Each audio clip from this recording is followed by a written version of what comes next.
umwuga wo gutwara abantu hakoreshejwe moto turifuza yuko twawuteza imbere. Ni uburyo bwa transport bukoreshwa n'abantu benshi muri uyu mujyi ndetse no mu gihugu hose. Tukaba rero twifuza yuko uyu mwuga udasigara inyuma muri gahunda irimo y'ikoranabuhanga idufasha kugira ngo serivisi zinoge kandi zikorwe neza.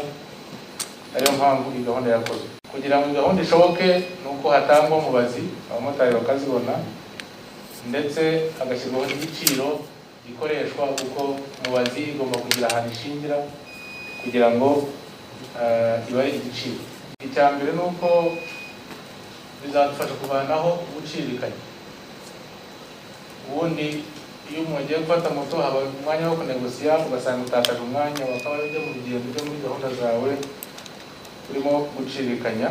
Ni icya mbere. Icya kabiri nuko ntawe uhembwa, ari umumotari ari umugenzi hishyurwa igiciro cyapimwe kubera ko umubazi ibibara urugendo wagenze kandi bishingiye ku mibare yakozwe nyayo bituma umugenzi adahendwa ndetse n'umumotari nawe adahembwa.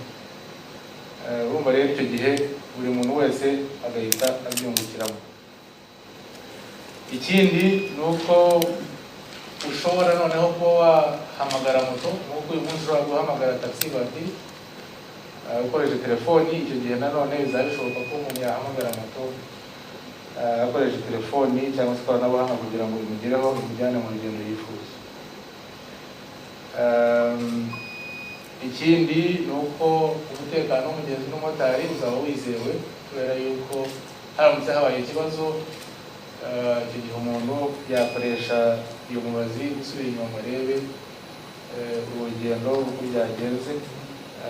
Uwaba yagenze kuri moto umumotari wamujyanye umugenzi n'indi.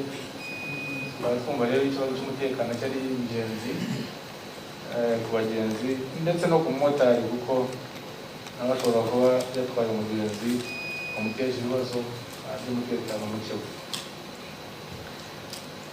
Ikindi dusorezeho ni uko iyi mubazi nayo iradufasha gukomeza no guteza imbere gahunda yo kwishyura umuntu akoresheje ikoranabuhanga kuko tumaze iminsi bikangurira abantu gukora ndetse muri iki gihe cy'icyorezo. Ikirenza kuri icyo ngicyo ni uko iyo umugenzi asanze wenda amafaranga ntayafite yari azi ko ayafite wenda akagera aho urugendo rusoreje agasanga amafaranga adafite ahagije, ushobora kwiyambaza undi muntu uri kure akakwishyurira akoresheje MTN Mobile Money cyangwa Airtel Money. Bivuze yuko muri iki gihe mu gihe ubundi buri ibiceri cyangwa se inoti bikaba ikibazo, ubundi dukoresha ikoranabuhanga bizaba byoroshye. N'umuntu uri kure ari umubyeyi se wishyurira umwana cyangwa se inshuti yawe yakugoboka kubera ko wasanga amafaranga udafite ahagije, bizaba byoroshye kubera ko nawe tuzaba dukoresha ikoranabuhanga. Igihugu hari aho tugeze mu bigendanye n'ikoranabuhanga. Polisi izwi tumaze no kugera kure, ariko umujyi wa Kigali byo by'umwihariko natwe tukaba dufite zimwe mu ngamba zigendanye n'icyo twita smart city, ukuvuga umujyi ushingiye ku ikoranabuhanga aho serivisi zigenerwa abanyamujyi ziba zikoresha ikoranabuhanga. Manze n'abashimire ko hari aho twari tumaze kugera, cyane cyane no ku rwego rw'abamotari hari ibyatangiye gukorwa kandi bigenda bigaragaza umusaruro. Tukaba tugira ngo tubirebere mu rwego noneho rwo kugira ngo abamotari bose mu mujyi wa Kigali iyo serivisi ikorwe hakoresheje ikoranabuhanga, ari za mubazi ari no mu myishyurire, kugira ngo umugenzi serivisi ayihabwe neza kandi yihuse, ariko n'uyimuhaye ku mumotari nawe atange serivisi nziza yihuse nawe abigiremo inyungu. Abaregeye nagira mu buryo yuko mu rwego rwo kubahiriza ibyemezo nk'uko babivuze, turasaba abamotari ko ntawe ukwiye kuza mu muhanda adafite mubazi.